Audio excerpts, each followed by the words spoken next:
प्रणाम साथियों। मैं आपका साथी नीरज सिंह। साथियों, कल 20 नवंबर को महाराष्ट्र का चुनाव संपन्न हो गया। तमाम गोदी चैनल या गोदी सर्वे एजेंसियां भाजपा का एनडीए का बढ़त दिखला रही हैं। तमाम राजनीतिक विश्लेषक इसे एक मनोरंजन सर्वे बता रहे हैं, मनोरंजन का एक टूल बता रहे हैं, इंस्ट्रूमेंट बता रहे हैं, जो 23 नवंबर तक चलेगा। ये मनोरंजन का खेल, लेकिन अन्य जो सर्वे एजेंसियां हैं, जो निष्पक्ष हैं, जो साहस के साथ सच्चाई को बोल सकते हैं, वो 288 विधानसभा सीटों में 140 से 150, 155, 160 तक की बात कह रही हैं कि वो महाविकास आघाड़ी, यानी कि जिसमें शरद पवार, कांग्रेस और उद्धव ठाकरे हैं, उनकी बताया जा रहा है। और निष्पक्ष रूप से यदि आकलन किया जाए, या तमाम जो राजनीतिक विश्लेषक हैं जिनका किसी पक्ष की ओर झुकाव नहीं, निष्पक्ष है, उनका ये स्पष्ट मानना है कि महाराष्ट्र में महाविकास आघाड़ी की सरकार बनेगी यदि कोई सरकारी मशीनरियों का दुरुपयोग ना हो। क्योंकि हम सब जानते हैं कि लोकसभा चुनाव में किस तरह से जो वोटिंग हुई, उस दिन के आंकड़े और वोटिंग के बाद के आंकड़े सुबह होके वो आंकड़े अलग थे, और जब काउंटिंग हुई उसके आंकड़े अलग थे। मतलब उन आंकड़ों में करोड़ों वोटों का फर्क था। इन करोड़ों वोटों के आधार पे एनडीए 240 तक पहुंची, जो हेर फेर किया गया। इस तरह हरियाणा में भी जिस दिन वोटिंग हुई उसके आंकड़े, उसके दूसरे दिन की जो चुनाव आयोग तो प्रेस कॉन्फ्रेंस करता नहीं, लेकिन 2-3-4 दिन बाद प्रेस कॉन्फ्रेंस करके या अपना किसी सोशल मीडिया पे एक्स पे जो अपना डाटा शेयर करता है या पब्लिश करता है, उसमें अंतर होता है। वोटिंग के दिन जो शाम को जो फॉर्म मिलता है उस पर, और बाद में जो चुनाव आयोग प्रकाशित करता है उसमें, और यही नहीं, जो काउंटिंग होता है उसमें भी वोटों का अंतर होता है। हरियाणा में भी ये देखने को मिला, लोकसभा चुनाव में देखने को मिला, हरियाणा में मिला। और अगर इस चुनाव आयोग का चला और वो यदि पक्षपात हुई तो ही वहाँ महाविकास आघाड़ी चुनाव हारेगी, नहीं तो निश्चित रूप से जो जिस तरह से वहाँ नरेंद्र मोदी की कुर्सियां खाली रह गई और बीच चुनाव में वो चुनाव को छोड़ के कभी भागते नहीं, वो अंतिम समय तक चुनाव प्रचार करते रहते हैं। झारखंड में चुनाव होता है, 13 तारीख को मतदान होता है, तो वो 13 तारीख को बिहार के दरभंगा में आके एम्स का शिलान्यास करते, वो एम्स का जिसका उद्घाटन साल भर पहले वो कर चुके थे, उसका दोबारा से शिलान्यास करते हैं। इस तरह से उनकी लड़ाई, उनका संघर्ष जारी रहता है। वही नहीं, 2 दिन बाद फिर से झारखंड के सटे हुए क्षेत्र में आके 15 तारीख को रैली करके गए, लेकिन महाराष्ट्र में तो वो मैदान छोड़ के भागे, जो 20 तारीख को अंतिम वोटिंग होना था। यही नहीं, नागपुर से भी अमित शाह बैरंग वापस लौट आए थे। कहने का मतलब ये है कि अंदर से ये पूरे अच्छे तरह से पता है कि भाजपा वहाँ चुनाव हार रही है। इसी तरह एक एक जनता को वहाँ पता है कि नरेंद्र मोदी के खोखले आश्वासन से लोग उब चुके हैं। और दूसरी बड़ी बात, जो महाराष्ट्र के अंदर से बड़े बड़े प्रोजेक्ट को उठा के वो गुजरात में शिफ्ट किए, उससे भी लोगों में, महाराष्ट्र के लोगों में असंतोष था। आत्मसम्मान की बात, स्वाभिमान की बात थी। तो इस तरह से ये अगर स्वतंत्र रूप से या साफ सुथरा अगर चुनाव हो, काउंटिंग हो, तो ये चुनाव हार चुके हैं। लेकिन हम देख रहे हैं कि किस तरह से धन का प्रयोग हुआ, और तो और इनके महासचिव विनोद तावड़े जी, जो मराठा समुदाय से आते हैं, जो वहाँ मराठा और कुणबी एक हैं, कुणबी समुदाय से आते हैं, पिछड़े नेता हैं। मराठा वहाँ कुणबियों में जो अग्रे हैं वो मराठा कहलाते हैं, उनको आरक्षण नहीं है, उनके लिए आरक्षण के लिए आंदोलन चला मनोज जरांगे पाटिल के नेतृत्व में।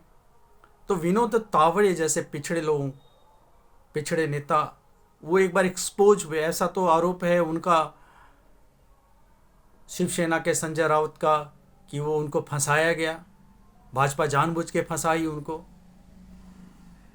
लेकिन ये तो जांच का विषय है, वो फंसाया गया या वास्तव में वो रुपए बांट रहे थे 5-5 करोड़।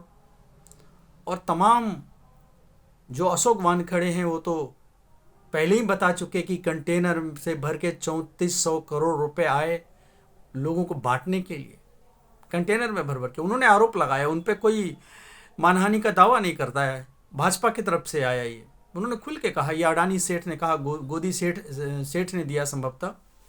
ये बात तो खुल के आई सामने कि किस तरह से वहाँ से पैसे का खेल चला, और हारते हुए हताश लोगों ने शरद पवार की बेटी सुप्रिया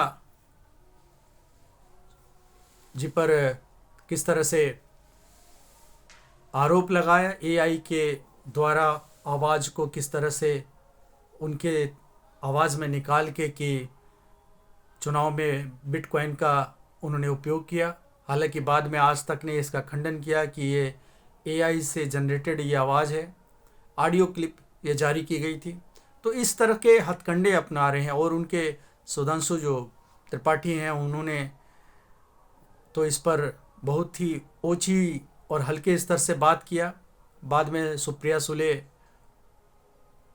के खिलाफ जो ये वीडियो जारी हुआ था, ऑडियो, वो माफ़ करिएगा, वीडियो ने ऑडियो जो जारी हुआ था, उसे खुद गोदी मीडिया के चैनल ने आज तक ने इसका खंडन कर दिया।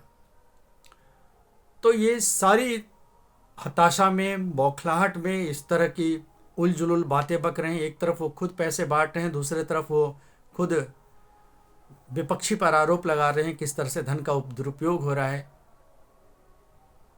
और देश का चाणक्य, ये नकली चाणक्य जो धन के बल पे अपने आप को चाणक्य घोषित किए फिर रहे थे, शरद पवार के सामने बौना साबित हो गए।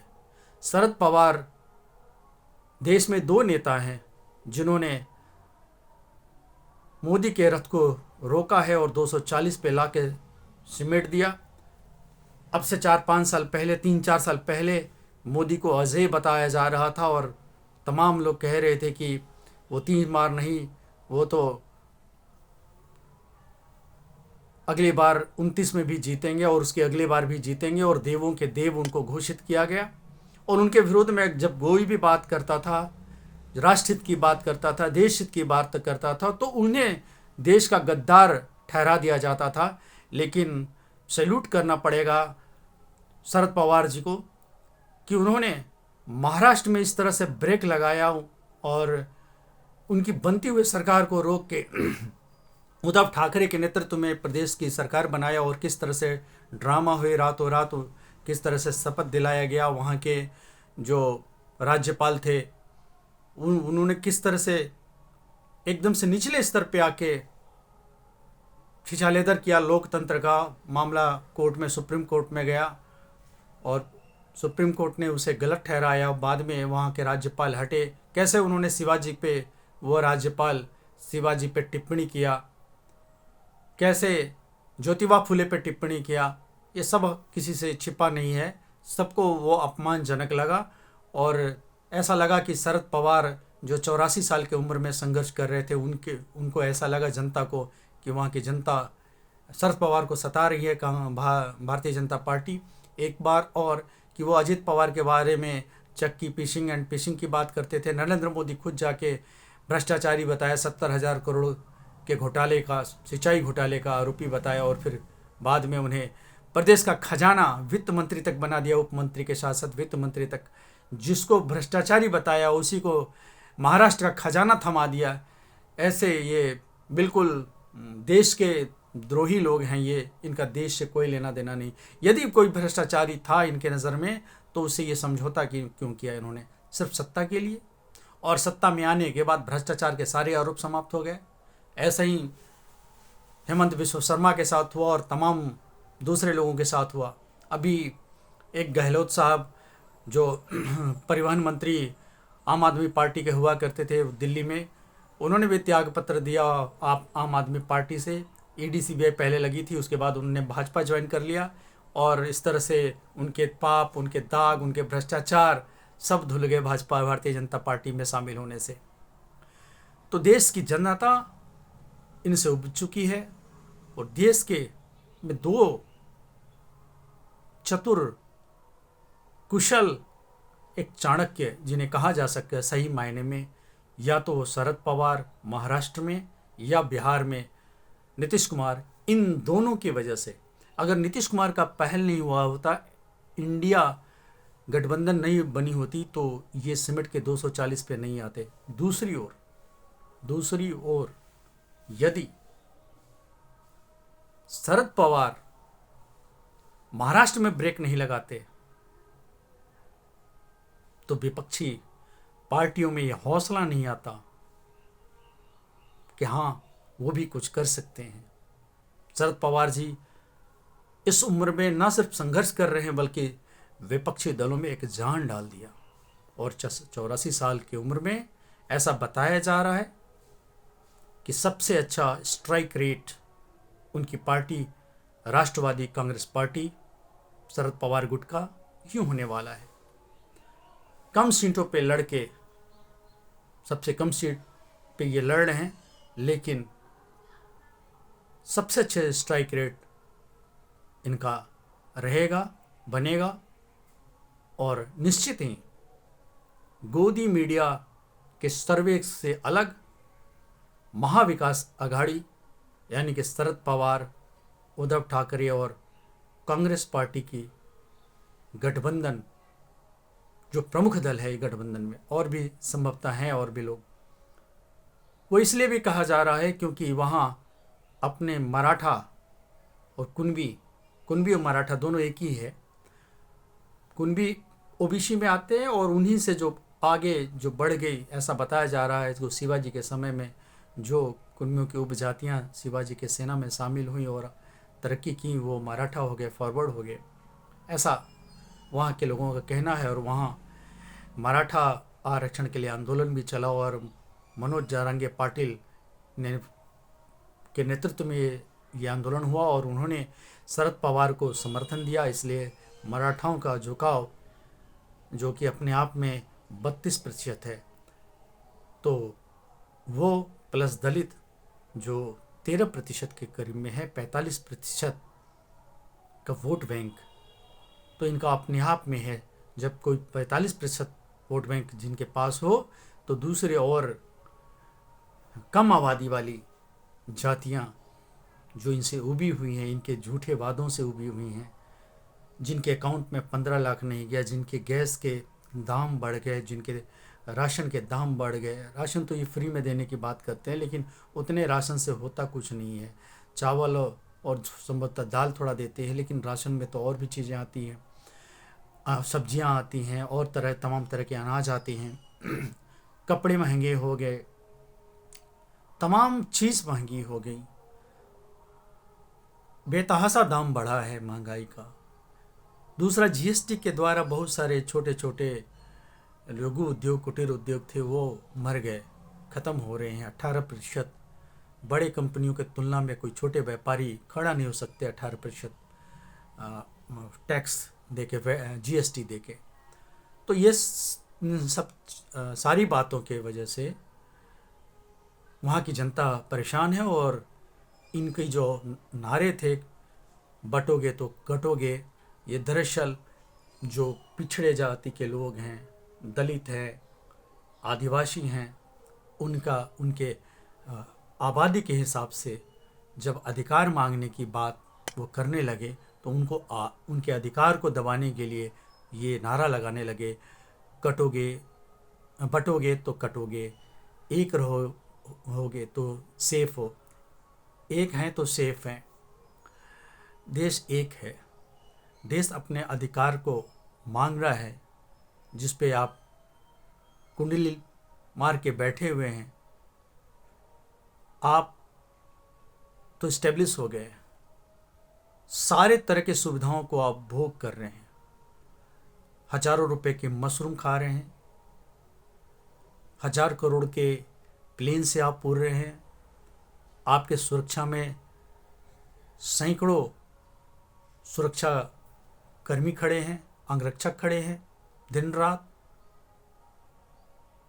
आपको सस्ते में कैंटीन से भोजन मिल जाता है, 200-300 रुपये टेलीफोन बिल, फ़ोन पे काम चल जाता है रिचार्ज पे। लेकिन आज भी आप हजारों रुपए लेते हैं उनके नाम पे, टीए डीए ना जाने कितने तरह के सुख से आप सुख को भोग रहे हैं। लेकिन जब जनता अपने अधिकार की मांग करने लगते हैं, अपने संसाधनों में अपना अधिकार मांगने लगता है, तो आप उस समय नारा लगाने लगते हैं कि बटोगे तो कटोगे। ये छद्म नारा है।